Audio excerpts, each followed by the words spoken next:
Setiap pagi, jutaan dari kita mulai hari dengan ritual yang sama, terjebak. Terjebak di lautan motor, di gerbong kereta yang minta ampun, menghabiskan waktu berjam-jam hanya untuk pindah dari satu titik ke titik yang lain.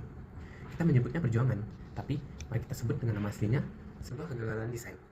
Ini bukan takdir, dan ini bukan hal yang normal. Ini adalah gejala dari sebuah penyakit kronis, penyakit yang bernama urbanisasi serampangan. Data Bank Dunia itu sudah menjadi peringatan keras untuk kita.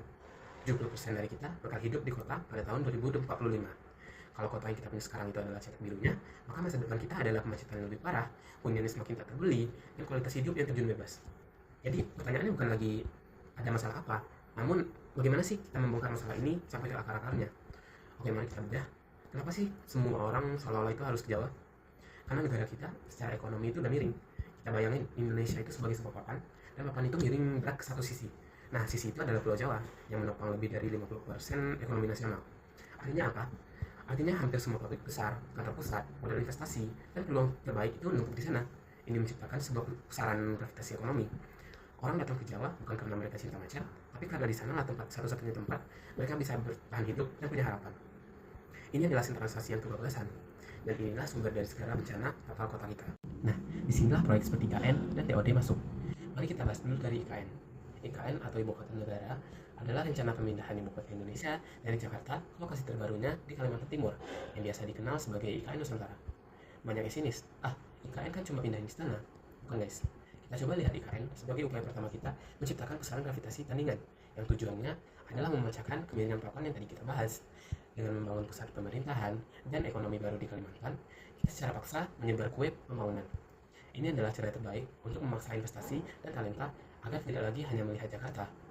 Begitu juga dengan TOD atau Transit Oriented Development. TOD ini adalah upaya melakukan pengembangan yang menyatukan desain ruang kota dengan masyarakat, kegiatan, bangunan, dan ruang publik melalui konektivitas yang mudah dengan berjalan kaki ataupun bersepeda, serta dekat dengan pelayanan angkutan umum yang sangat baik ke seluruh kota. Ini tuh bukan cuma soal membangun apartemen ke stasiun, ini soal mengubah DNA kota kita. DNA kota kita itu sekarang adalah car-centric, semua dirancang untuk mobil. Akibatnya, ya macet total. TOD mencoba menulis ulang DNA itu dengan menjadi people-centric. Pusatnya adalah manusia yang berjalan kaki dan transportasi publik. Dengan TOD, stasiun bukan cuma tempat tinggal, tapi menjadi pusat kehidupan. Ada hunian, kantor, taman, dan pasar. Ini tuh secara fundamental menyerang ketergantungan kita pada kendaraan pribadi. Dan kita harus lakukan ini secepatnya, karena kerugiannya bukan cuma soal bensin yang terbakar di jalan. Angka 65 triliun dari Bappenas itu baru kerugian ekonominya. Kita belum bicara kerugian kesehatan mental karena stres di jalan, kerugian waktu bersama keluarga, dan kerugian lingkungan akibat polusi udara yang kita hirup setiap hari. Kita sedang menukar kualitas hidup kita demi sebuah sistem yang jelas-jelas sudah rusak. Jadi apa sih yang harus kita lakukan?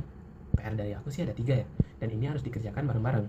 Yang pertama, tata ruang sebagai hukum pembangunan. Kenapa sih ini penting? Karena tanpa aturan yang jelas, pengembang itu akan selalu menang.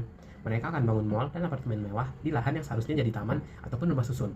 Yang kedua, itu kita akan paksa investasi keluar dari Jawa. Caranya gimana? Kita akan kasih karpet merah untuk investor. Yang contohnya mereka mau bangun pabrik di Sulawesi, kita akan kasih keringanan pajak super besar untuk perusahaan teknologi yang mau buka kantor di Sumatera. Ini bukan lagi himbauan, tapi harus jadi kebijakan yang agresif untuk secara aktif melawan gravitasi ekonomi Jawa. Yang ketiga, kita akan wajibkan paket kemanusiaan di setiap proyek. Artinya, setiap izin membangun kawasan baru harus datang dengan syarat yang mutlak. Sekian persen untuk hunian yang terjangkau, sekian hektar untuk ruang terbuka hijau, dan wajib terhubung dengan transportasi publik. Ini memastikan kita tidak lagi membangun perumahan elit di tengah gurun beton. Pada akhirnya, membangun kota bukan cuma soal membangun jalan dan gedung. Ini soal membangun harapan. Sudah saatnya kita berhenti menjadi korban dari kota kita sendiri dan mulai menjadi arsitek dari masa depan yang kita inginkan. Terima kasih.